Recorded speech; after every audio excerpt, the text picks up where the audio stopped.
We'll hit recording and okay. So shalom everyone. Welcome to our next CHABURA of Becoming Divine and our CHABURA of Shabbos. Ideal Hashem, we have another school for another week. Today is Yud Zayin Iyar, the 17th of Iyar, the 11th of May. And what we're going to do, Mirz Hashem, last week we did the conceptual part of Zriya, the second malach of sowing seeds. We're going to just do a quick review of the conceptual and then make it extremely practical. We're going to look at two major applications, how it relates today with lots of tools to be built from those, and then Mirz Hashem will do a part two, another two major applications, and many more tools to come. So we said Zriya, sowing seeds. Okay, so the Av Malacha we said that we do in the temples to actually put seed in the ground. But what are we really doing? What's the spiritual reality? So we said what Zriya is essentially initiating or enhancing the growth of something that's going in the ground, which basically means, in spiritual terms, we said, creating new potential in the world. Potential? What's potential? We don't see it. It's not tangible. It's not concrete. So the Torah tells us, while it may not be tangible, it's a reality. And the reality of potential we call chayach, the ability to generate something in its potential form, el hapayel, into its actualized and revealed form. The whole Torah is that way, and we talked about the 10 utterances, and we went into a lot of depth with that. But what are we really doing, essentially? What we're really doing, and again, you even see a hint to it in the English, the word potential, the main letters is the word potent, right? Just knock off the last three letters is potent. So what does it mean to relate to the potentiality of something or to see the potential in oneself or someone else? It means to see the inner potency of one's divine essence. What that thing, person, place, or thing really is spiritually, and be able to relate to the potency of it, everything that it is and that it's not. And then develop it, bring it out in its fullest way, and then use it to serve HaKadosh Baruch Hu and to reveal His glory in the greatest way. That's really what it means, to develop from potential to actual. We want to be spiritually potent because the truth is, everyone's soul is potent in their own way. The challenge again with Kina, Taiva, and Kavod that was brought up last time, we can be jealous of others, etc., and be arrogant in our ways. We have to be very careful to make it about Hashem's reality in this world expressed through us versus my reality, or mine versus yours.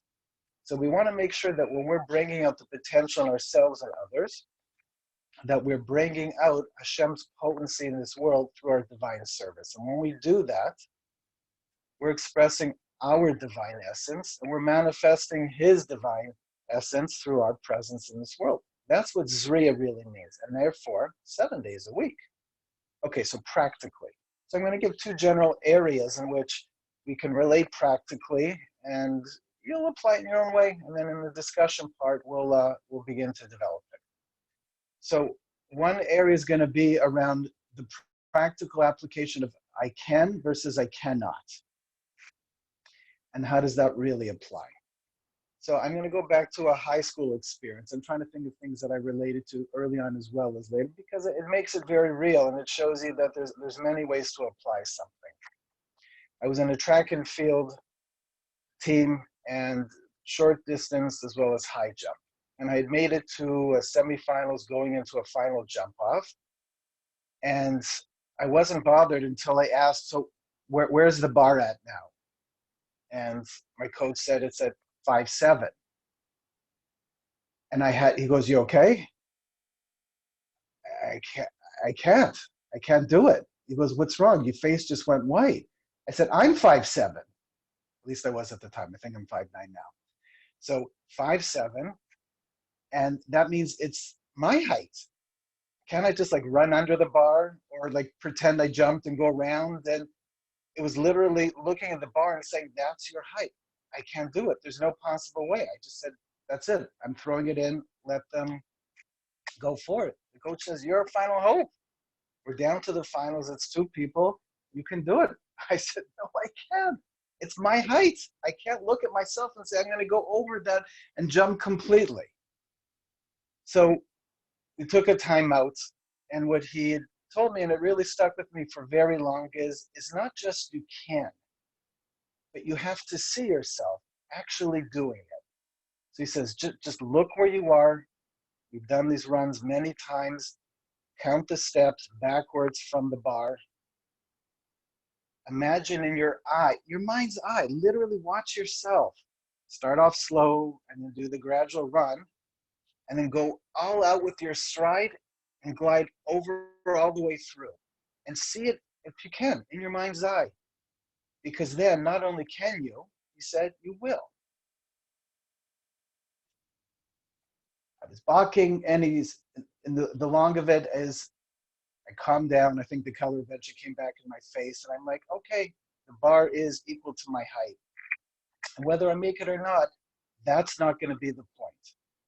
The point will be is that I'm going to see that I can and that I will, and whatever will happen, but that ability to visualize it from beginning to end and move it forward is what was net. Now, the bad news is, or the good news, depending how you want to look at it, after 2 attempts, I didn't make that bar. I was close the second time, it wiggled, and it fell down. And boo-hoo, came in second place. But what it taught me, and again, sharing this story 35 years later, is that it really broke a mental barrier in me about this can versus cannot, more than anything else. And once I realized I can, and I can visualize it and see it all the way through, then it was as if it was already done. Now, again, I did not have the capacity at that time, because I hadn't practiced that level, to go beyond, but I visualized that I was able to, and had I worked on it more, it certainly went beyond what I ever imagined I was able to jump. So what's the application? When it comes to all forms of growing, essentially it's all about change. Developing the potential of something, and then eventually actualizing, is all about change. But not change to please someone else, not change about conformity and obedience, not change to get anyone's approval and acceptance. We're not talking about that. Change is really about returning fundamentally more in an approximate way to your essential self, to your divine inner being, to connect to the innermost potent part of your divine soul. And before you can actually actualize it and reveal it and manifest it in a very physical, earthly, practical, tangible, behavioral, consistent way, you have to develop the potentiality of it. And what does the potentiality mean? It means literally, in whatever area you're working on, don't get caught up on the behavioral part. Don't even just focus on the capacity. Realize what you're really talking about is the potential of you being a neshama, seeing your essential self, visualizing however you need to do it. It means coming back to the inner potency of not just having a soul. My core identity is a soul. And in that is wondrous, incredulous potential to do divine things in this world that are literally unimaginable. But again, beyond what we're doing in actual terms to change. The change on a higher level is changing our inner self-image from being, I'm human, to I'm not just human, towards I'm becoming divine, and eventually to I am divine, and then eventually growing to my divinity itself is my innermost essence. That's really not even mine. It's just simply reflecting HaKadosh Baruch Hu's divine presence in this world, in me and through me. And that realm of potentiality opens up everything in the realm of I can. Because what is the I anyways? The I is just our own perceived limited human beingness, our own human finite existence. And we're challenging that and saying it's not the I that can. It's that when I connect to my inner potential as a divine being, and I really relate to, that is the real me. That is my true inner identity. The notion of I can't, what is that? What is that? It's nothing. It's only the dark illusions of the Yetzer Hara that convinces you of your own humanness, that fundamentally your existence is human. And we have to say, no, it's not fundamentally human in any way. It only has the outer appearance of that. But in essence, our divine being, its potency is what can open up worlds. And in there, everything is I can, but not I can. Hashem can grant it. We say in Yirtzeh Hashem, which should be His will, that it should come to bear in this world through its potential and then its actuality. Be'ezras Hashem, once He wills it, then He can give you the divine assistance for it to happen. But in reality, you have to get the ego fundamentally out of the way that says, I can't. And that experience in high school was, I remember the first time, it just felt like it wasn't about me. See it through to its potential state. So now how do we actually do that? It's an amazing thing. We have to develop visuals for how to begin to envision ourselves as souls where everything can be, everything is possible, and everything in its possibility eventually can be made real. But in our mind's eye, the realm of I can't is mamish sheker gomer, complete, utter falsehood that's based on an outer appearance of the being a physical world, our own human existence, and that's it. The I can is not because I can, because HaKadosh Baruch Hu, this is His world, and everything He has dominion over, including myself. And the very notion of myself is rooted in Him and manifesting His presence. And it's there that in potential, I could feel my potency, but not that it's the I, that it's the potency of my soul that says I can. Okay, many years ago, one of my children, and I give lots of punnies in the home just to kind of play on things, but to bring out divine truths. They were opening up, I think, a can of tuna. And the person says, I can't, it's closed, it's not working. And I said, sure you can. I said, no, I can't. I said, grab the opener, put it on there, this is how you lock it in, the mechanism in, you twist it, you go around it, voila. Okay, so good, I did. Okay, now I'm finished. I said, but what do we learn from that? And I think it's an incredible thing. And it's not coincidental, it's coinciding with Hashem's reality. A can opener is to teach you that when you have a can of tuna, it's completely sealed. You can bite into it, you can whip it on the ground, you can do whatever you're going to do with it. It's not going to open. The right opener, accessing the tin and going around completely the right way, completely removes the outer veil in a way that it now fully opens, which means the can opener is teaching you, yes, I can open it up. Yes, you can. And the can opener can open up something that otherwise is totally closed. So within us, we have to say, and like tune, again, I was playing the word attuned, you have to be attuned to realize that everything can be opened up at the right time, from the littlest of challenges to the most difficult, to the ultimate reality of Geula and redemption itself. And all these lofty terms, Mashiach and being a Beis Hamikdash and all the Kibbutz Galios, the ingathering, they're all I can in Hashem's world because it's Hashem's world. But the I can't is mamish, a deep, deep, deep inner concealment in our own human existence that we have to systematically obliterate. And as we do that, what we're doing is we're accessing the inner potency of our soul. We're developing the inner potential.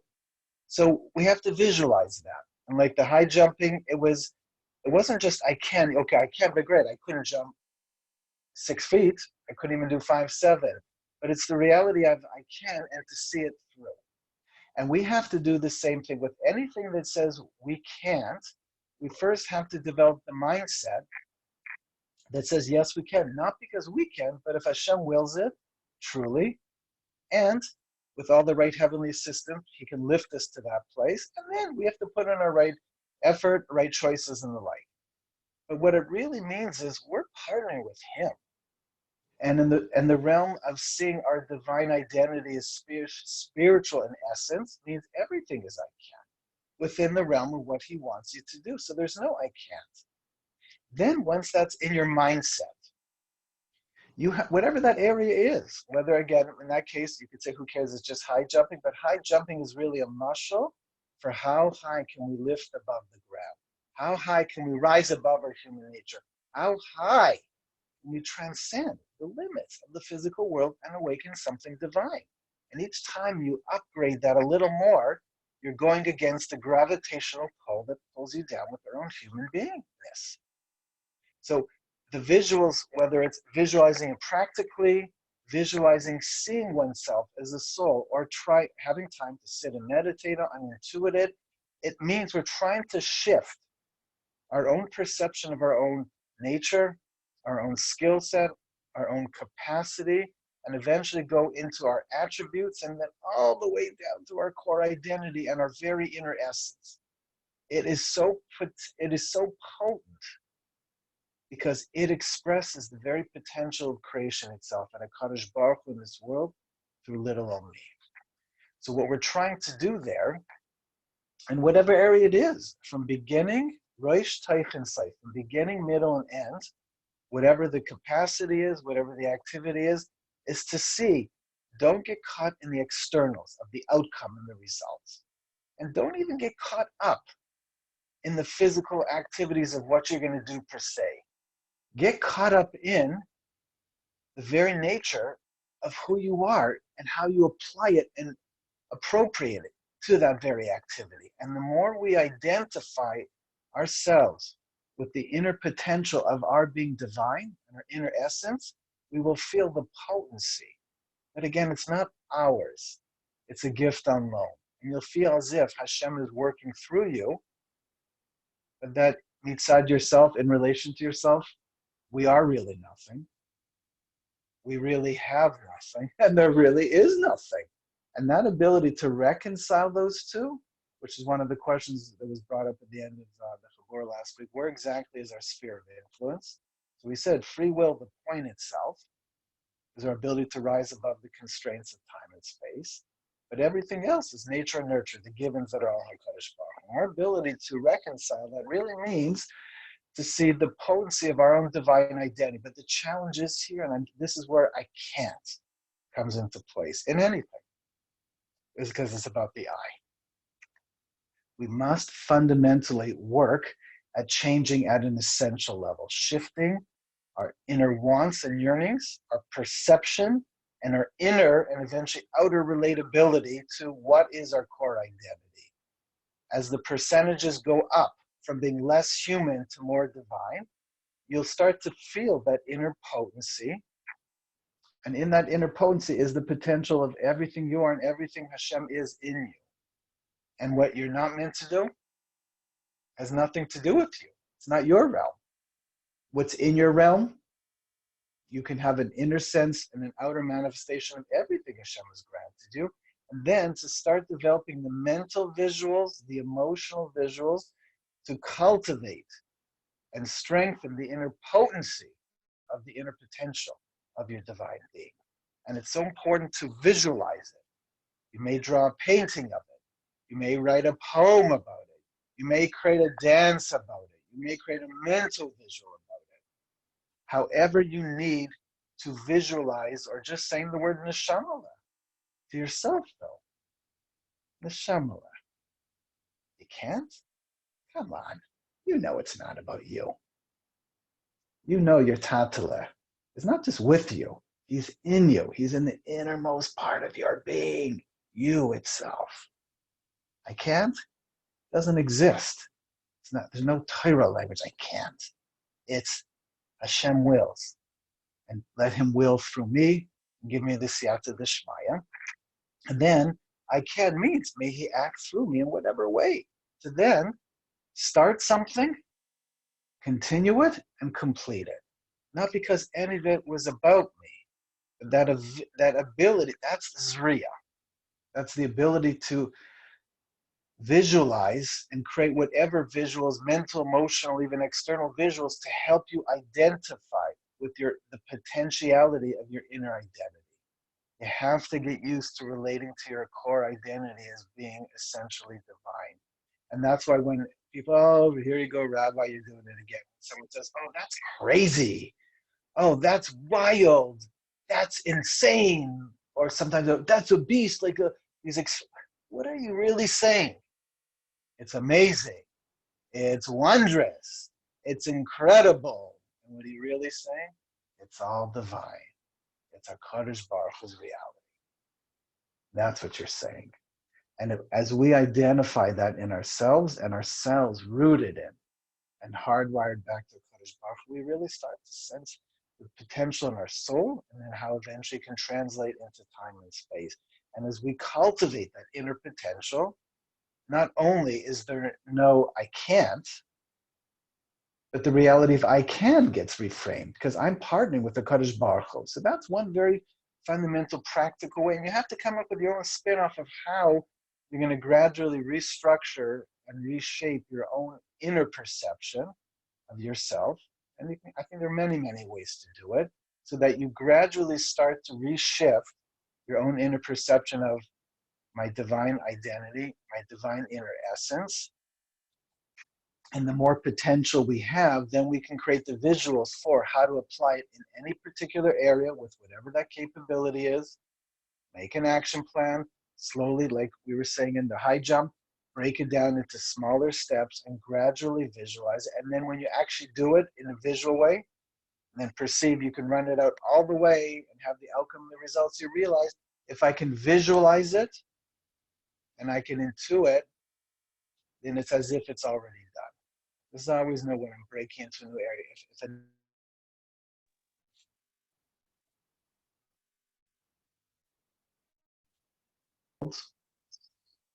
If a new inner reality can come into this world in my mind and my ability to perceive it or intuit it, I'm extremely hopeful because it's as if it's already done. But until it comes into that realm of potential, it's non-existent. So we have to get excited about the reality of potentiality because there it's the pure potency of what could be, and then from there, everything that can be. So that's one area of application. Another area. We were talking about Rabbi Ginsburg last session and an example about someone asking a practical application. Okay, so I hear the concepts, now tell me what to do.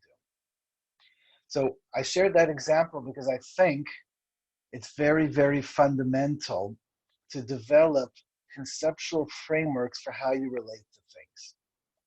All of Torah is about learning. Lilmoid, right, the first of the 48 ways to wisdom is Limud Torah, to learn. Bottom line is why? Because we have to develop perspectives of reality. We have to acquire wisdom and truth to see the world the way HaKadosh Baruch Hu wants us to see. But later on, in the middle, it says, Lilmoid amanas lasais, learning for the sake of doing. So which is it? So the teretz is it's both. The first time we're learning for the pure potency of its innermost potential, in essence of what that thing is. And then as we go through the various 48 ways to wisdom, we eventually want to put it into practice, we want to actualize, and we want to reveal it in the world. So the Torah is teaching us you need to do both. I think we shortchange ourselves on the conceptual realm. We want to get very quickly into action, and then when we do, we don't really see how the action is connected back to the conceptual realm and the vice versa. When we develop the conceptual, we have to bring it back into the practical realm and see how that practical realm is a tangible expression of that divine wisdom. Very important. So much so, the Zohar Kodesh says, when it comes to Sfiras HaEmer, that the Deos are Gairam the Midos. The Deos, the conceptual understanding, is the causative factor behind the animation of one's character traits. So if you want to change the Midah, ultimately you have to change the Deya first. And if you want to manifest the Deos in the fullest expression, let them put into your core character traits. So that's hugely important because it shows there's a very deep symbiotic relationship between the Deos, which is pure potential, into the Midos, the full actualized expression. And so too by us. Therefore, when it comes practically, it's very important to have a relationship to wisdom, which involves two parts. One is defining your confusion. Many times we get confused in life through the bilbul of something, And we just get overwhelmed. Oh, everything's so confusing. Everything's overwhelming. I don't get anything. And everything looks so chaotic and scattered and troubled. And finally someone says, Neshamala, what's wrong? And when you finally come to distill, you realize there's a few points of deeper inner soulful confusion. So what you want to do is say, okay, slow down. Everything is okay and everything is going to get better. Let's define what is the Tohu, what is the Bilba, what's the inner confusion? So you define it. And then eventually you put it into a question that will eventually beg an answer. And when you do that, what you're doing is you're defining the gap and you're putting it into a conceptual term, like we would teach the children by Manishtanas by Pesach. Don't worry about the answer. Just create a question. Because the question shows curiosity, it shows inquisitiveness, it shows an intellectual desire to want to understand, and that if we define a question correctly, i.e. the confusion, a good thing, because it gives way to gaining more clarity, more wisdom, and Hashem's truth. So that's very important on the confusion realm. And eventually, what do? We use the question itself to narrow down what we're really bothered by. And then we can begin the process of intellectual inquiry. You can start to seek out certain individuals, Sfarim, what have you, and eventually acquire the knowledge, the wisdom, and gain Hashem's truth. And then once we do, then we can do stage 2. Now that we begin to rework the confusion, now we can begin to organize our wisdom. We can begin to organize and put together and structure the inner wisdom that we have. And then we can start to gain literally a composite of our own organized wisdom that really gives a big picture of what that thing is all about. And eventually, as we put in more dots of resolution, more points of wisdom, more inner clarity, we come to see, wow, in that area, there's a whole way, hashkafa, there's a whole way of perceiving something. There's a whole way of relating to it in the pure potential in my mind's eye. I'm supposed to see it. I'm supposed to relate to it. I'm supposed to have the clarity within it. And you're going, wow, once I see it that way, especially with an ayin toiv, a good eye means I see Hashem's divine reality, not the limited human perspective, little r reality of human realism.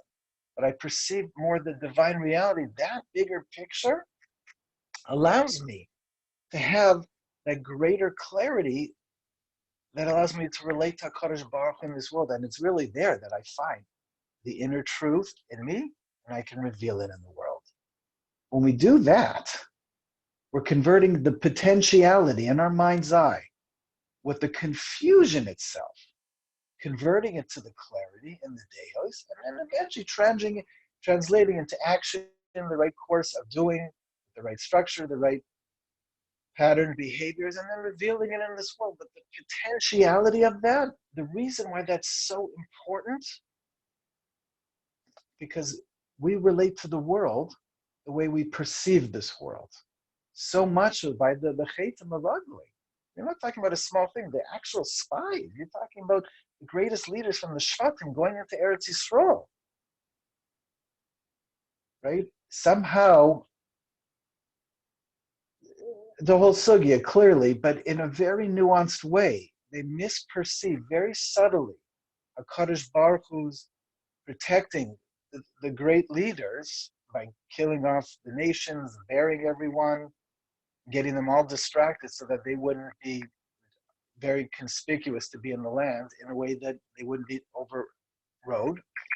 And here, they misperceive what they saw. The fruits are very big, the people are huge, they're killing each other, they're inconquerable, they're indomitable, and yet HaKadosh Baruch Hu was really paving the path for them to come into Eretz Yisrael and see that they were meant to live in this land. They were meant to acquire it and inhabit it and serve HaKadosh Baruch Hu. But the misperception is ultimately, the Gemara says very clearly, right? The Gemara says very clearly, and in Eichad, that was the second, third, and fourth parak, the verses are written acrostically from Aleph to Tav, except by the two letters, Ayin and Pei. Right? Normally in the Aleph base, ayin comes first, and then pei, the letter pei comes after. But Yirmiyahu writes it in reverse. The pei comes first, and ayin comes after. And the Gemara in Sanhedrin says, why is that? Because it was maktim peh la'ayin, because they put their mouth before their eyes. The letter pei is sounded out pei, hey, peh, which is the mouth. And the letter ayin, which comes before alphabetically, but the ayin yud nun, immediately, is the eye.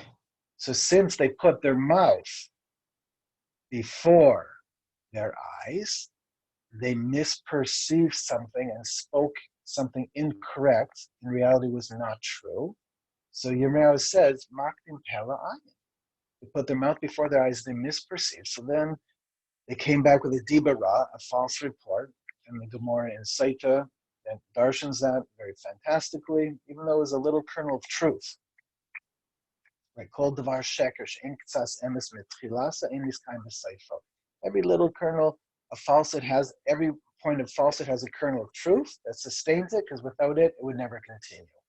So they did report accurately in part, but they didn't give the whole truth. And therefore, their eye misperceived, their mouth gave over a false report, and here causes this tremendous misperception of what happened in Eretz Yisrael, Hashem paving the way to come into the land, and the 3 weeks, Tisha B'Av and everything Vayter and all the points of destruction. You're going, what's going on? Because the eye has to perceive a Kadosh Baruch Hu correctly to then speak it into the world, which transitions from potential into actual and then releases it into actuality. The eye, the perception of seeing correctly, is so critical, and therefore the conceptual basis of how you see something and defining what areas you're confused by. Don't be bothered by confusion. Relate to it. Embrace it. Don't brace against it and cringe. Embrace what exactly is the confusion. Look at the gap. Define it. Put it into question form. Go after it. And then slowly start to be masadi the answers. Put it into a realm, a framework of wisdom. And then let a picture of truth emerge. This is why we need our gedolim, and the Talmidei Chachamim, and the people are truly striving the greatest way, because they have the biggest clarity with the deepest points of resolution to see things concept. But it's okay to be bothered by something, because that means your soul is seeking to reveal something, because that's the potential in which you're going to eventually come to reveal something in this world. Honor it. Honor your confusion. Honor the inner chaos. And even if you're not getting the right answers right away, judge people favorably. They can't always plug in to everything and know everything. Only Kadosh Baruch Hu does. But toil, go after, and be unrelenting until you get the right answers in the right way that your soul seeks. And then organize your wisdom. And then let the deos, goyram your midas, let the deos, that your conceptual framework of life in that area, drive your capacity, your activity, and then reveal a Kadosh Baruch Hu in this world. That's an amazing application of how the holistic way you perceive wisdom, the pure potentiality of how you see the world. It's really like having 4 eyes, right? And I'm going to explain. When you're young, right, and your eyes see well, okay, so you have 2 eyes, and the first time this little kid gets glasses and all the people are teasing him, hey, you got 4 eyes, and now 4 eyes, I still have 2 eyes, but now that I have glasses, it's 2 more. But the truth really is, you want to thank them and say, thank you so much. Because 4 eyes means to see the world as Yud Kei Vav Kei. To see everything as an expression of Hashem's divine reality. It's literally built out that way. The Arizal actually tells us in the Eitz Chaim and Shara and the Kudim that there are 4 parts to the eye. The sclera, the cornea, the iris, and then the pupil. And those 4 parts correspond to Yud Kei Vav Kei. And therefore, our eye is designed. So the light comes in, the image is in the reverse, it hits the back of the retina, it reverses itself, and then we look out seeing things not upside down but correctly. This world is an upside down world. It looks physical, it appears physical. We look human and we appear like we're only physical beings and that's it. But in truth, We need to reverse that image. We need to see with four eyes. We need to see with corrective lenses, with all parts of our eye that sees Shem Havaya and everything. And with the Torah and Hashem's divine wisdom, we can really see Elokus in a more integrated divine way. And from that pure potential of seeing the world really as it is correctly, you become to be marveled by seeing when you see the potential of what the world really is and the truth of the matter, then we can live it the right way. And the expression of that is moiridik, because all we want to do is to reveal Hashem's divine glory. And then going back to the first example, there is no I cannot, because it's never about you. It's only about manifesting Hashem's reality in this world.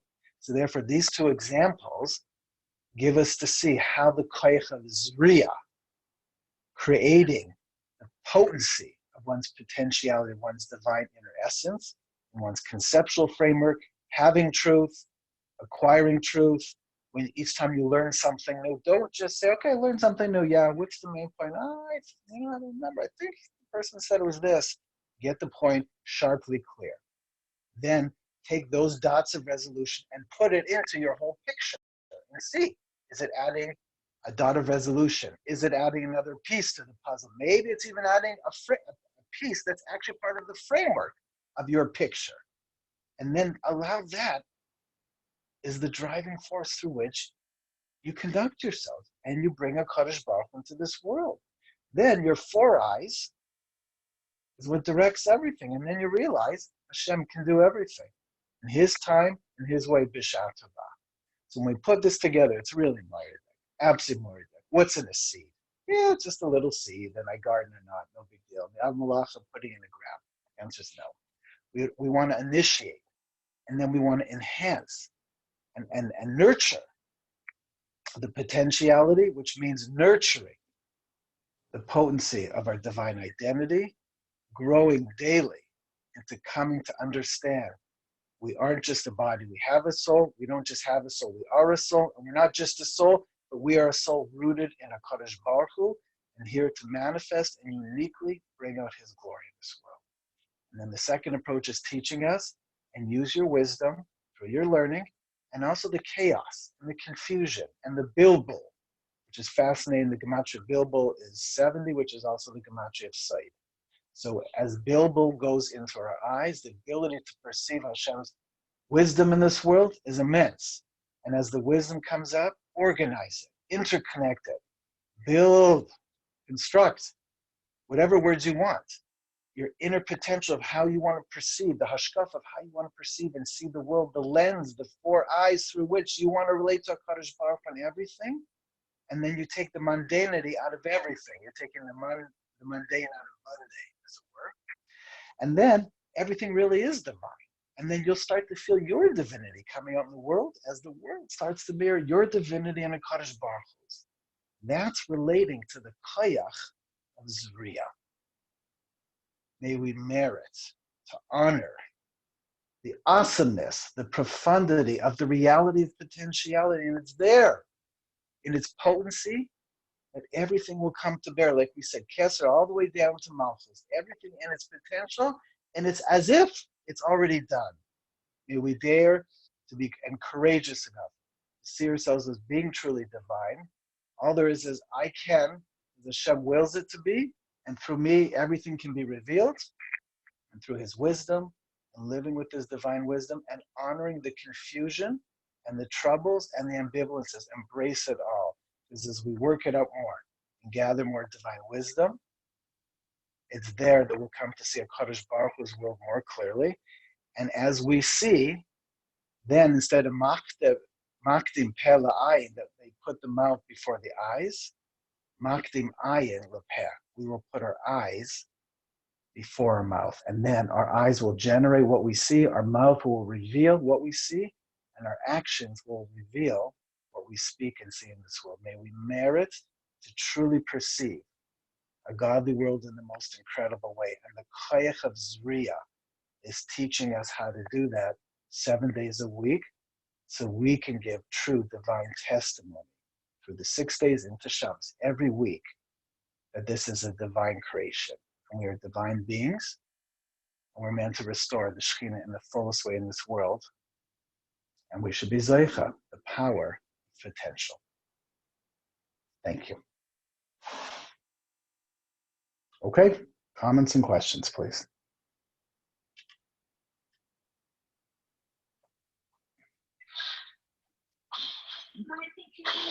Rabbi Labinsky.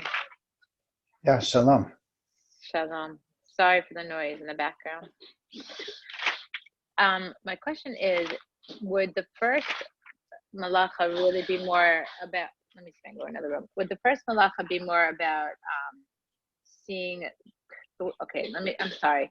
In Zaria, you mentioned that not only do we open ourselves to whatever knowledge will come through and then we can manifest that, but then we have to also work out where our filters, where are our filters? Are they good filters? Are they, incorrect? Are they off a little bit? Oops, sorry. But it would seem like maybe that's not in Zaria. Like, it sounds like clearing out the filters is more like Harisha. I'm just wondering. No, not correct. We actually answered that last week. So it's good. I'm glad you asked that. Good question. Mm-hmm. You would think Zaria is just about the pure potential, but we said there's a few halachic examples in Zaria, right? And I'll bring them up again. You can see they're literally brought down in halach, and that they're midaraisa, prohibitions of doing Zaria on Shabbos, which is what? Either initiating or doing something that enhances the growth of something in the ground. So one is removing pebbles from a garden. Why? Because the pebbles may block the sunlight from coming and the nutrients going in the ground. So removing pebbles that's going to prepare the ground and enhance it for growing is actually a Torah prohibition tied to Zaria. That's one example. Second example is pruning, right? Pruning, where you're cutting off parts of the tree that are, because again, we said that 9 conditions, right? The 9, well, let's go back to the 9 conditions of what makes a malacha. One of them is efficiency. So what is pruning doing? The tree is not being efficient. There's parts of the tree that's dead or close to dying, and you can see there's very little sap or vitality getting to the end. So every so often you prune the tree, and that allows less distance, more vitality to go to the extremes, and that's part of Zaria. Why? Because it's enhancing the growth. That's tight, because it's not just the seed itself. It's anything that initiates or enhances the growth of something in the ground. So therefore, pruning is cutting away something that's already there, the inefficiency part, and the stone is actually a berry that you're trying to remove completely. So clearly that's also part of Zaria itself. And therefore we see, there's, as we said last week, this is very important that you bring up, thank you, there's a surmira part to Zaria, removing the barriers that prevents the potential from grabbing hold, developing, or furthering itself. So that's the surmira. The asatayv is now that the pruning is done, so it's more efficient, or the stones are removed, so now the ground is more supple and there's less blocking it. Now can that seed take root in a way that it'll be implanted and be able to go through its process? That's asatayv. And then what Shuli brought up last time, which eventually the seed goes down, atrophies, regenerates its new growth. That's already the transformative part of the seed from its potential to its actual state. But the surmira part is actually part of the malacha itself in halachic terms. So if that's the case, then we clearly see in the positive it's the same thing. And it's very important in bringing this out. We need to ask ourselves, what may get in the way? So again, this example that I'm bringing here, I cannot. So there's 2 parts here, the I and the cannot. So part of it you could say maybe is the stones, the cannot, you got to just lift them up and throw them away. And the I, you got to just cut away. There's no place for the I.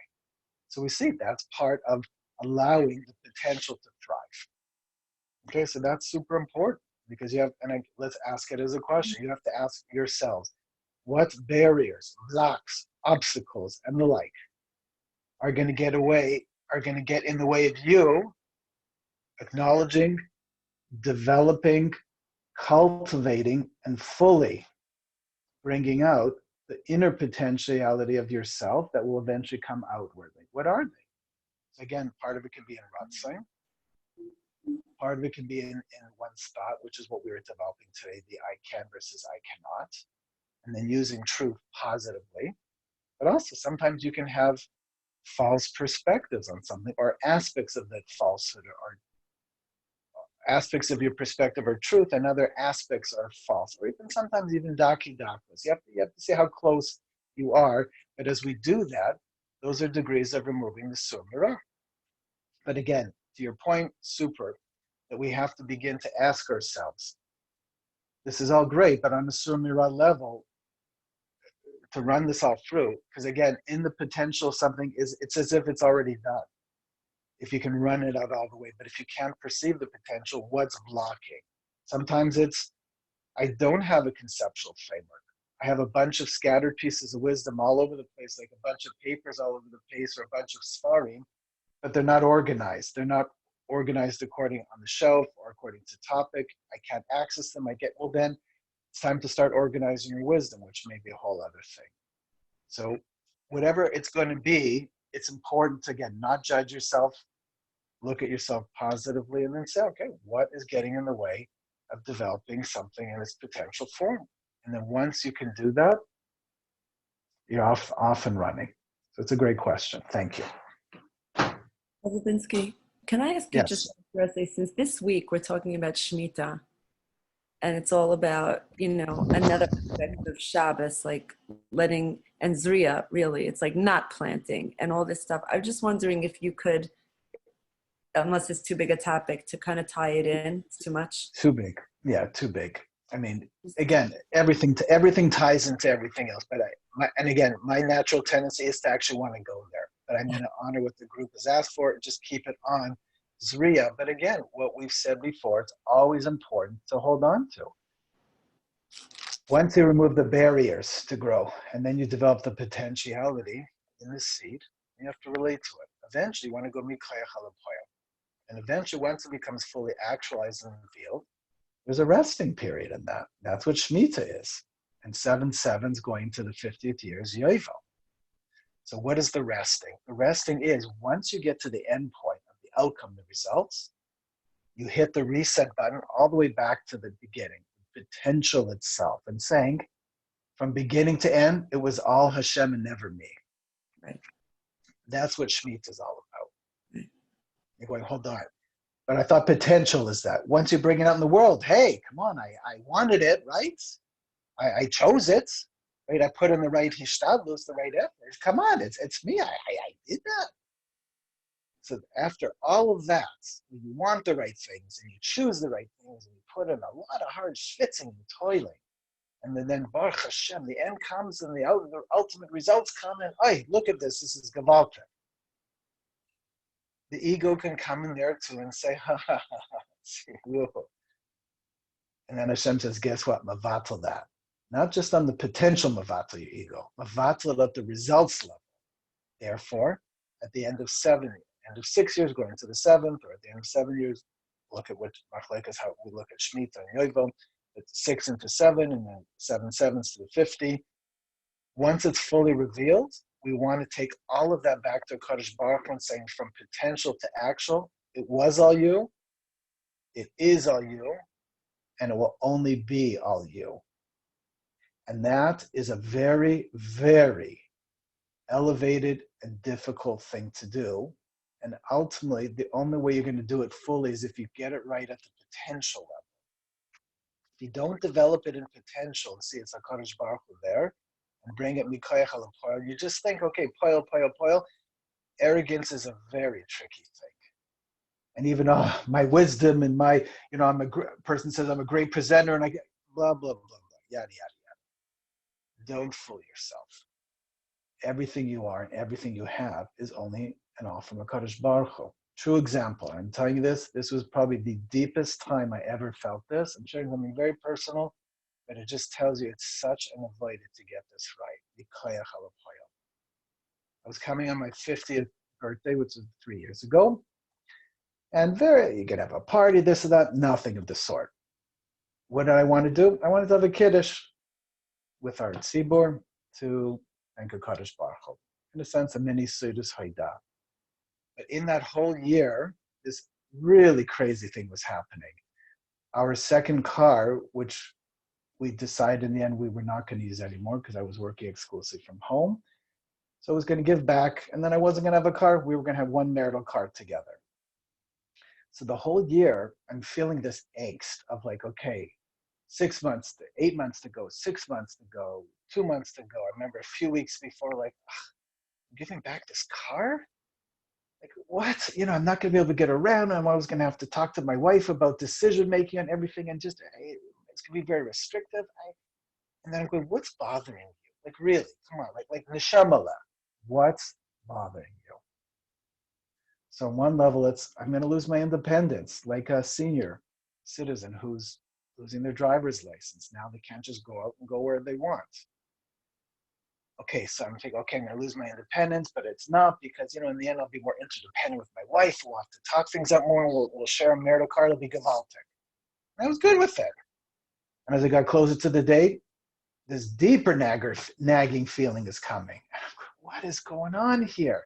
It's just a car. Get over it. So finally, few days before and the days coming, and I'm literally flipping out inside. I'm going, something very deep is stirring here. And then the answer comes. And I could really cry now because from a place of elevation crying. What was my soul feeling? You ask for a simit that will tangibly make 50 in Yovel and the Kedusha of Yovel come alive. And what are you feeling? That even this car that you've used for years, and it's a mitzvah mobile from all the teaching and all the various mitzvahs, it's not just you're going to have to rely on your wife more, and it's not even just going to lose your independence. You're feeling deep in your soul that everything you have and everything yours is not yours. It's a lease. You act like it's an ownership. And with all the things you do, and even when things come to fruition and results and everything gets revealed. But in essence, it was never yours then. It's not yours now. And giving it back is acknowledging you're making a hefker on the 50th year. It's ownerless. So the car is called, is a Toyota Corolla. Love that car. Not in love. I enjoyed it immensely. So Toyota, the drush is to your ta. And the day we gave it back, the his orus, I felt, I'm telling you, I was mamash in Eretz Yisrael. It wasn't Shemitah, it was Yovel, and I was experiencing it 2 months before my 50th birthday, and I understood inside what the inner premius of Yovel is, 50. And I could literally hold a space for all 50 years of my life. Everything I have, everything I am, everything that is, you act, Labinsky, like it's all yours. But in truth, it's all on loan. And now that you're giving back this lease car, which is i.e. the results and everything you have and everything you are, you're giving it back to humbly acknowledge, even though you're given the perception of ownership. It's all on loan. And you are going to give it back. And do it besimcha. And that's what that experience, the joy after was just epic. And the whole 50th year transformed very deeply. And then from the results, all the way back to the pure potential. The full circle is the beginning to the middle and end. Pure potential, the partial actualization, and the full actualization was, is, and is only a Kadosh Baruch Hu. And while he allows us to act like it's ownership, it's really possessional. And our life and everything in this world is on lease. And we matana lahach, so we have to give it back to Kadosh Baruch Hu. So what we learn from Shemitah, and we learn that actualization is the mirror image of pure potential. But once you finally get there, and the ego will strike very hard once we get to the last few melachos of Makabeh Patish, the final hammer blow, and then Hoitzah. It's easy to get carried away, pun intended, with caring, with oneself. And the results in the outcome. So Kadosh Baruch Hu says, every 7 days, I'm going to nullify your ego to realize, can't do melacha. You got to feel it's really not you. It's on me, and you got to return and give it back to me because it's on lease. It's on loan. Every 7 years. The 6 years you'll experience, but the 7th year you let everything life follow, including your soul, connect back to me and realize it was just unknown. Every 7 sevens, you can toil. And then the 50th year, and our whole existence, from potential to actual, it's purely and only HaKadosh Baruch Hu. If you can hold space for that at the Zriya level, and as it unfolds through the other Melachos, then you come to be able to nullify the ego all the way down until you get to the end. Let's just stay with that. So we see why I can versus I cannot is so important. Internalize Hashem's reality. And the more we internalize it, the more we can eternalize it in this world. Okay, so I answered a little more and I said I wasn't, but if this was helpful, fine. If not, please forgive for taking unnecessary time. Okay, very important, because potential and actual are just two mirror images of the same thing. Okay? My pleasure. You're on mute. Just I see a muted sign. It's still mute. Okay, go ahead. Was that clear? Oh, that was great. Was that helpful? Because it's really the same message on Shabbos. Pull, release. Yeah, it is. It is. It's exactly right. So it originates at the koyach level. It actualizes, hence the word act, of actualization, at the action level, the full expression. And then seif maaseh machshava tchila means the end of action goes back to the beginning of thought. It resets all the way back again. And at each and every stage, we're trying to nullify that part of ourselves and return it back to HaKadosh Baruch Hu a little more each time, a little more fully, a little more developed. But you're going, that's the koyach of Zriya. You're going, really? So it's not just planting seeds on Shabbos or even during the week, what you refrain from what you do. There's a whole spiritual world of Zriya. And by tackling it in our visualization, by tackling in our conceptual framework, by tackling it in what we can imagine something to be, and ultimately our own innermost self-perception, it's there that everything is, it's as if it's already done. And I keep saying that because the other 9 sfirot, from Chachma to Malchus, is only the beginning, partial, and full actualization of what's in Keser. Like, Chachma is the next sfira, and the Sfarim say the word Chachma, Ches, Chaf, Mem, and Hey, the letters repermute to where the word Kayach Ma. Kayach means potential, Ma, of what? So what is Chachma? It's allowing you to see into something and see what is the potential of that thing. So it comes from the realm of Keser, it goes into Chachma, and then it starts to fraction, divide, unify in mind, and then in action all the way to results. So everything that manifests as it goes further down the spheritic tree, as it were, is only manifest from the place of the purest potential. So we're dealing on the realm of Chachma, but again, Ratzon at the level of Keser, and then it goes a little higher. That's what we're dealing with here. That's the koyach of Zriya, which means, this is what the Zohar is saying, the Deos are goyim the Midas. Right? The Deos themselves, one's conceptual frame. So yeah, everyone's doing Sfiras Aimer, but there's a very big machlekes in that. We work with the assumption that there are 49 days, correct? And each of the 7 weeks, we count one core character trait. And then each day within each week, it's the 7 aspects in each. Good. There's a whole other Mandaimer that says, not sure. There are 48 ways to wisdom. The Mem Ches Dvarim, the 48 ways to acquire wisdom. And that's on the Deos level. And each day you're supposed to do one of the 48 ways. But hold on, 48? I thought it's 49. So Zakta Maral. It says the 49th day is a sikum, is a complete review of all 48 at one time, the 49th, which is Malchus Sheba Malchus. So what is this machlekes about, whether you talk about the Hasidim versus the Ashkenazim? It's a very fascinating thing. They're trying to say, which is the Iker? So one Manda Amr says it's the Deos. It's the acquisition of Torah. It's the ability to acquire things conceptually. That's what you should be preparing your vessel for in Sfira Saina. The other says, whoa. That's all in conceptual, abstract terms. You got to go into the revealed realm. You got to go into the action realm. You got to go into the realm of Midas. So which is it? The answer is they're both correct and they're both incomplete. Why? Because it's not one or the other. It's not even both. It's the both together as one reality. The deos are goyim, the midos are causational for the midos, and the midos are manifested deos. Ideally, we want to be able to do the deos and the midos consecutively, so we can have a more shlemus, more completion in that approach. So therefore, you see, not a steal, it's not a contradiction. It's all in how you look at it and what degree of wholeness and completion do you want.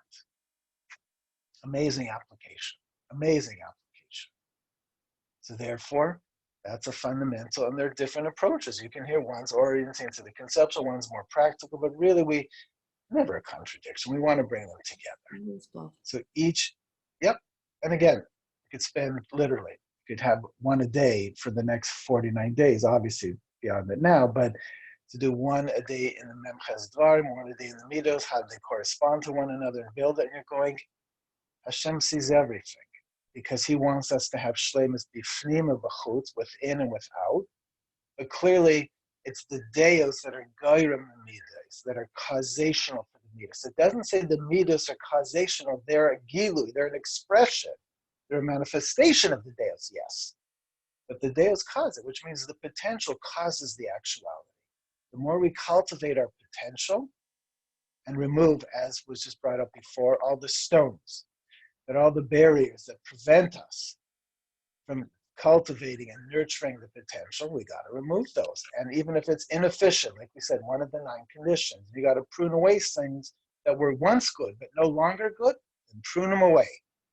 But as we do that, we develop more potency, and we're potent in potential, and the more koyach, in koyach we have, the more actualization of our divine reality we can in this world.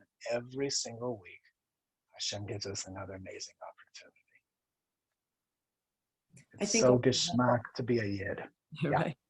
No, the whole idea of what you said about embracing the confusion rather than letting it, send you into itself. That is, I think, at least I think I started to, that helped me emerge when I had worked with someone who told me it in a different way. She was like, just learn to ask yourself the question, what does this mean?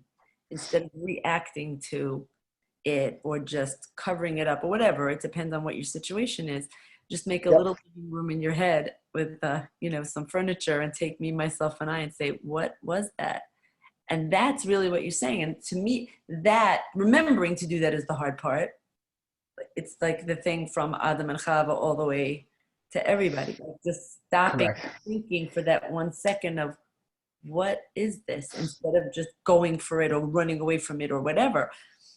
I'm not sure. I have to look through the notes again and really chew this up. But it's to me, that changed my life immeasurably, is just remembering to hold on to embracing the confusion instead of freaking out from it and getting sidetracked from it or led down the wrong path from it. It's so important.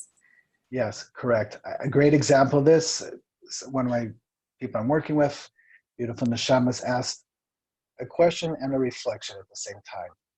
I'm struggling with the coronavirus. And again, we're not getting into that, we're not getting sidetracked, but on one critical point. Okay, what's the problem? I'm struggling with it.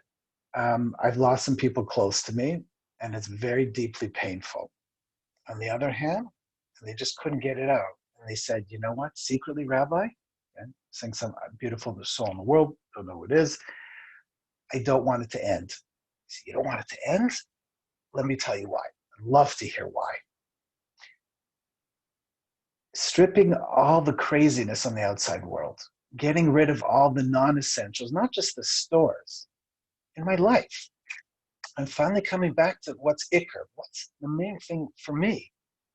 Now, I'm starting to slowly try to live that way. It hasn't really developed much yet or fully, but it's so calming and fortifying to know what are my priorities and how to begin to live with them. I haven't fully developed them enough yet that I'm afraid that when it comes out and we start going back to quote unquote next stage normal living, as if there is such a thing, right?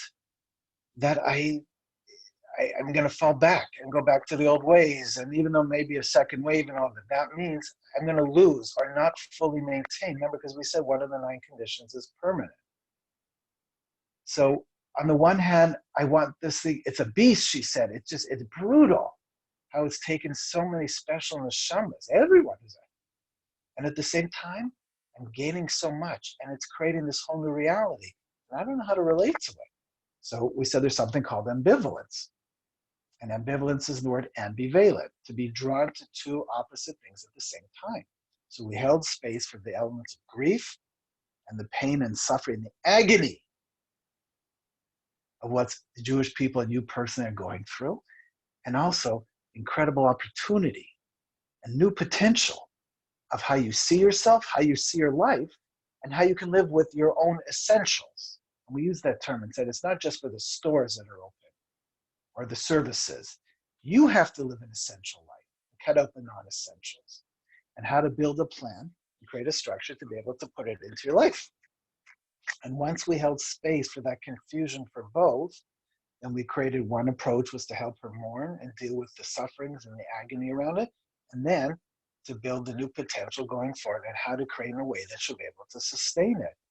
She was so, whatever, thank God. It was to hear the uplift and the, not just the tranquility, but the exuberance of two deeply opposing experiences could be both be true at the same time, and they're both from a Kadosh Baruch Hu, because in the end, both are true. And his reality is one. So on the one hand, we can hold space for all the deep pain and the agonizing and suffering, and also the incredible opportunity, but it's all really Kadosh Baruch Hu. And she was able to experience Hashem's divine unity through these opposing things because she was willing to hold space for her inner confusion, these dual experiences, and feeling almost, she kept saying, I feel so ashamed, and please don't judge me. I'm like, nothing to be ashamed about. And I appreciate your openness and honesty and sharing and allowing me into your inner world for a few moments to be able to bring this out, highlight these dual experiences, and give a place, a makom for both to coexist. And she liberated. She just felt very liberated and awoken with a new hope to move forward, but also a place to feel these deep feelings and not having to run away from that, even as we're moving forward. You hear that? That's what a Kadosh Baruch Hu wants from us. He wants us to bring him fully in. And even though there's going to be very difficult dual experiences that somehow defy the minds, and how we can have both at the same time, yet both are true. And ultimately, they're one reality. And if we tie that back to a Kadosh Baruch Hu, every point of confusion can bring out that parallel level of clarity. How amazing is a Kadosh Baruch Hu, even in the pain and suffering? You hear that? I do. It's amazing. I'm thinking of that pasuk, what was it? Amochi B'tzara. Like he's right there in it. That's correct. Yeah, that's correct. That's correct.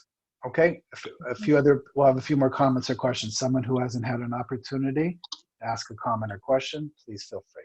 I'm only doing it just because, thank God, there's a lot of beautiful neshamas. Many people want to make comments or questions or reflections, and we only have so much time. It's a shame. We'll all be learning by the Beis Hamikdash. We'll have unlimited time to grow and steig and serve. But until then, let's make the best use of our time. Comments or questions, please, from someone we haven't heard from yet. We said a lot, and I appreciate how to apply. We're given two examples, two main areas in Mitzvah Hashem. Next week, we'll do two more. Very big applications, very different than today, but they're all ultimately interrelated. And we see the Koyach of Zriya is amazing on the ground. Okay, other comments or questions, please? Can I ask a simple question? Almost sure. Embarrassing. So no, leave it behind. Love to hear it. Everything. It probably is that, it's so I'm trying to integrate and live like this, and with this mindset that we're speaking of, and then it's so easy to get a pushback, or just when I want to bring it into my family, right? This is where we live now with our family, so bringing it into the family. And It's so hard sometimes for people to really visualize themselves as potential, as we're saying it so simply, just to be able to see our identity, to see our potential as the essence of who we are as our neshama. And yet it seems like with all the classes my kids are on, with all the learning that they're doing, and yet this most fundamental point is elusive on some level, right? So I wonder how, even when we're talking about visualization, like how do we bring such an abstract point that is the most important piece of everything, and yet it's kind of glossed over everywhere else. I feel it's like my job to bring this in, and they're not getting this from everywhere else. Everybody's talking around it, but nobody's talking to it. Okay, so let's bring up the question. We'll have a few minutes. So the good news is how that the people, how do people? No, I understand. Okay, so let's just bring it up because it's another big topic. So the good news is, in Yirtzeh Hashem, this is going to be one of the 2 topics for next week, believe it or not. So you're zeicha to Machav what we're going to talk about next week. But I'll give you a quick little bit now, but we're going to develop it quite extensively, God willing, and I'm going to show it to you next week more in depth than the word itself. But the comment and question and reflection is, okay, so we're trying to work this on ourselves, but in the end, we exist ultimately in the context of relationship. In a marriage to the family, we're in the home. The home is like a little incubation, a little womb, and that itself is the realm of pure potential. And who don't we want to give it to other than the people who are closest and most important? And yet, in all their learning and everything else, the Rebbeim or the Rebbitzins or the Moras aren't per se, even though it's embedded in their teaching at some level, but to really highlight this and mirror it back and really reflect it and ingrain it in these beautiful neshamas as children, young adults, or full-fledged adults. It's a hard thing to transmit because it has to both be implicit as well as explicit. It has to be taught formally and informally and reinforced and developed and cultivated. So you may say, well, if the system isn't giving it to you, right? This question was actually posed to Rabbi Weinberg in a more generic way many, many years ago, a few years before he was, it was a few years before his nifter. It was an incredible question, but it was basically along the lines of yes, we hold by the Frum Olam, and yes, we hold by the schools, but if they're fundamentally not teaching some of these core essentials, Rebbe, and my kids aren't getting it, and now that they're going off the derech, they're at risk, they're doing it robotically, they're uninspired, they think I'm crazy and wacko because I'm so passionate and intense, and they're so laissez-faire and relaxed. It's like, hold on, this is why we came back, this is why we did all this, for what? This person went on at length, and it was a very senior person in the organization, at length. And then the Rosh Hashiv, I just remember, he says, "You finished?" Yes, Rosh Hashiv, I'm finished. And everyone's waiting, 100 people sitting there, gripped, like, and he says, I've told you the answer already, many a time.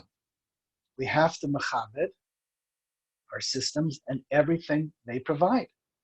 And everything they don't provide, you have to supplement.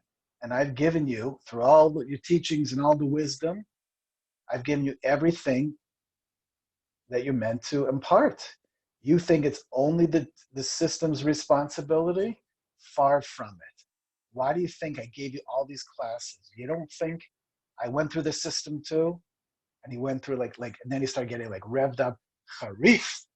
Says, you don't think I see the gaps, right? You're coming out back outside the system. I grew up in the system. You don't think I saw it? You don't think that's why I started Isha Torah? You don't think I was so bothered why I created the 48 ways to wisdom or the 6 constant mitzvahs or the 5 levels of pleasure, Bachira?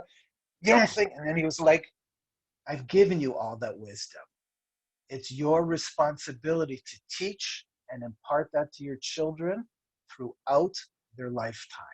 And no, you cannot fault the system. Yes, they're flawed in whatever ways. I understand, he said. I understand more than you'll ever understand, he said. But in the end, if we want to show kavod Torah, we have to machabed the system and everything they can give. You must supplement with all these teachings I have. That means if you don't get my teachings to you, then you can't impart it to your children. You got to understand more deeply he was challenging each and every one of you. mastermind material, understand the depth of what I put here to teach you, and then take achrayus to partner with its teachers and impart to your children all this wonderful wisdom, and they'll have everything they need and more. And if not, the chisaron is in you. Either you didn't learn the material at all, or just like, the 5 levels of pleasure, there's or you didn't take enough responsibility to teach it to your children at their level. So I'm going to lay that as the foundation of what we're going to get into, how to develop that potential in our children as being the helpmates, as it were, to spawn that and develop that in them. And it's a tremendous avoid if you take it to this level, not just for yourself, but then for a spouse, and then for your children, and then potentially for a learning partner, certainly. But your own immediate family, it's a spiritual imperative. And he's saying, as you're alluding to, absolutely correct. It is a spiritual imperative. But of course, l'chanech al pi darka means you have to educate according to each way. So if you have 10 children, you're going to have 10 different ways to teach them material. You have to know each child and how to temper it and tailor it, some more in conceptual terms, some more practical, some more intellectual, some more emotional, some more simple, some more complex, however you need. But it is absolutely your obligation, and it's very necessary and essential to impart that. So I'm affirming what you're saying. And in Mirz Hashem, I'm going to show it to you. There's one way that the Arizal actually brings this down in sight, that when you musarize it, it's just like, it's so exalting. So Mirz Hashem, we'll start with that next week as a fuller answer to your question. But this is really critically important, which basically means we don't just have a chiyuv, both out of love and fear. You have an obligation out of love and fear, not just for yourself, but for your spouse and for your children. And you have to come up with all the various ways how to teach and impart it according to their way. And you spend a lifetime. And you have to certainly daven for a lot of siyata d'shmaya, because what will work for one child won't at all or only partially work for another. Or what worked for a child then will not work at all or only partly for them now. But the answers are all in us through Kadosh Baruch Hu. And if we open ourselves to that, then you see how amazing sowing the seeds in your children are, because once they get to teenage years and they start to sprout, and once if it's boys and they go off to yeshiva, or girls once they go off to seminary, and then beyond, all those seeds that you put in, eventually will now have to grow and sprout at their own level. So it means you only have so many years to do it. Again, you can always put in seeds at a higher level, which I think are true, but it's not the same when they're younger. More impressionable, some level more simple and able to take it in without the same degree of fight or challenge. But it's very spiritually important and imperative that you put your children on the docket with that. So therefore it means Zariya is not just enough for yourself, it's necessary, but it becomes sufficient when you impart it to those ones around you. Okay? Can I ask a quick question? Please. So you said that right in the beginning that we have to see ourselves as my core identity as a soul, and that I'm supposed to see myself that way. So, but I'm a physical being and I'm a physical world and everything's practical. And I know that's the whole point of this class, is to give us practicality, but bring it back to the spiritual. Either now or maybe next week, is it possible that you could give a like an exercise to how I'm supposed to slowly see myself, make that switch over from the body to the soul? Is there an exercise that can be done? Yeah, I can share something simple that I shared with someone late last week who was having a very hard time getting this. Understandably, because the body and physical world is extremely tangible and concrete, and the soul is so abstract and tangible. How do you ever tangibilize, as it were, something that's inherently intangible? I was saying, imagine if you did an action, but you gave something to someone, and then you focus on the giving and say, what did I do? I gave them some help, I gave them an object, I gave them money, I gave them some warmth and kindness, fine. But then you go up the ladder a little bit. What did you do in giving? I didn't just give them an action, I expressed a quality of giving. Okay, good. So what is that quality of giving? It itself, up a little higher, expresses the attribute called chesed. So in the action is a quality of giving. Up a little higher is the attribute called chesed. And then going a little higher, what is the attribute of chesed? The midah of chesed. It's a manifestation of my ability to hold and give to other people as if I'm not just living for myself, but the notion of giving. Why?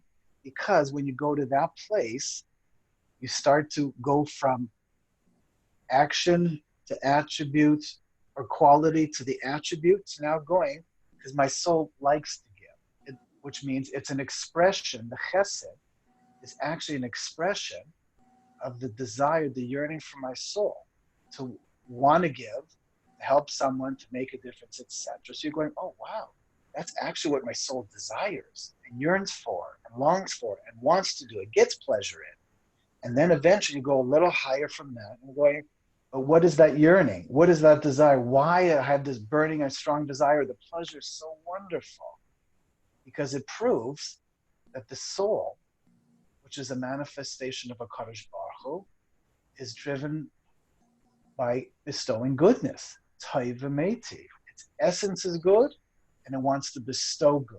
So look at that. The action, to the quality of giving, to the attribute, the midah of chesed, to going inwardly, to the desire and yearning to want to give as a manifestation of my soul, which my soul wanting that, behind that is expressing HaKadosh Baruch Hu's reality, his will of bestowing goodness to be meitiv v'nivraim, to give goodness to his creations.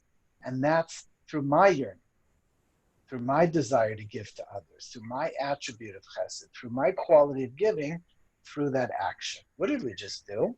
We went from something external all the way, became less physical, less external, more internal, more intrinsic, until we got more to an essential level. And eventually we took that essential level and just said, that's really Hashem. At that point I disappear. And I'm just a manifestation of his kulei type, of his ultimate goodness and blessing that eventually comes through me in yearning and my soul and the midah of chesed and the quality of giving. And then the action of giving and the outcome of giving. And look at that. That was really an expression of my having a soul, being a soul, and rooted in the Kadosh Baruch Hu. So there you go. Thank you. I appreciate that. I think what I'm having a hard time with is that, you know, in, let's say, an area of chesed, if that's your core trait, I can see that in chesed, but it's so frustrating that in some areas you can see it and you can feel it. In other areas, it's like it's so up and down. It's like so. It's so that's a whole other. That again goes into the whole area of why we have 7 weeks of 7 core traits, 7 days in each midah, because you're going only a week per midah. I said, can you give me like I need a year. We said shmita, right? Can you give like the first 7 years for chesed, the next 7 years for Gvura, all the way to like years 43 through 49 Malchus, and then 50th year you chazer all of them. So the answer is we break through the midas each year through the Omer, but we're constantly working on them individually and all of them at some level. And again, we have to be focused on what are our core traits, our primary traits, our secondary and tertiary traits. You can't develop them all equally at the same level, and we're not endowed with the core traits the same way. But ultimately, each one is connected to the other, so we have to somehow work on one separate from the other, and eventually, slowly start to overlap. And you're right, they go up and down, and we're working on them more and less, and purifying them more and less. It's a ganze avoda. But the good news is, every part of our lives is highlighting another attribute from HaKadosh Baruch Hu. There is no experience in your life that is stam.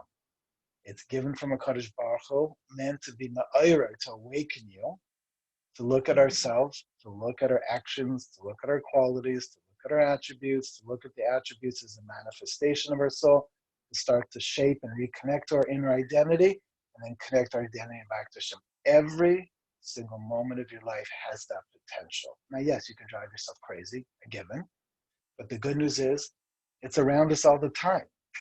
So the more we get out of functional mode into essential mode, we can do, but we can also try, or at least once a day, take 5 or 10 minutes and reflect on some aspects of these things and begin to look a little deeper beyond the external or functional, more into the relationship level that goes inwardly, and then eventually back to Kadosh Baruch. But something we have to work on and develop, and Mir Tashem will do more. Okay, so in closing, we've got to wrap up 1:30. Can I just ask one defining question? I have to stop. I'm sorry, I have to stop. I apologize. I just have someone coming in a few minutes. I have to. Can you write it down, please? And I apologize greatly. Please forgive me. I just have to stay Keseder. I have someone coming very soon. So in summary, the main point for today is Zriya and Lamaisa. There are many, many practical mahalchim and ways to look at Zriya, of which we did 2. Mir Tashem, next week we're going to do 2 others. One is what Eliza alluded to about how to be a helpmate for others and how to look at that. And then the other one's going to be in the realm of tshuva, how that works.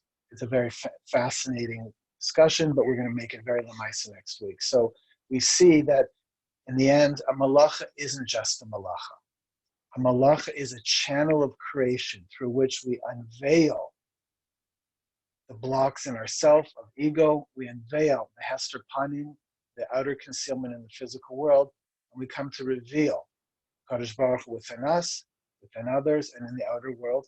And in the end, the goal is to build a mini mishkan in ourselves, to build a macro mishkan with Klal Yisrael, and eventually the mega macro mishkan of Bayis Shlishi in a permanent, everlasting way. We should be zeichet to keep living with this malachic consciousness, keep striving, and in the schools of us all working together. We offer it as a korban aliyah and a korban taida to your Kadosh Baruch Hu, that in everyone's efforts, there should be a tremendous merit for Klal Yisrael, both for refuah, those who need it, and an aliyah for all of us. And we should just keep steiging the best way we can. And go over this, think about it, write your notes. Again, please bring more questions or comments for next week, and we'll keep striving together. Okay? Thank you very much. All the best to everyone, and have a blessed week. Thanks. You too. Take care. Be well. Bye-bye.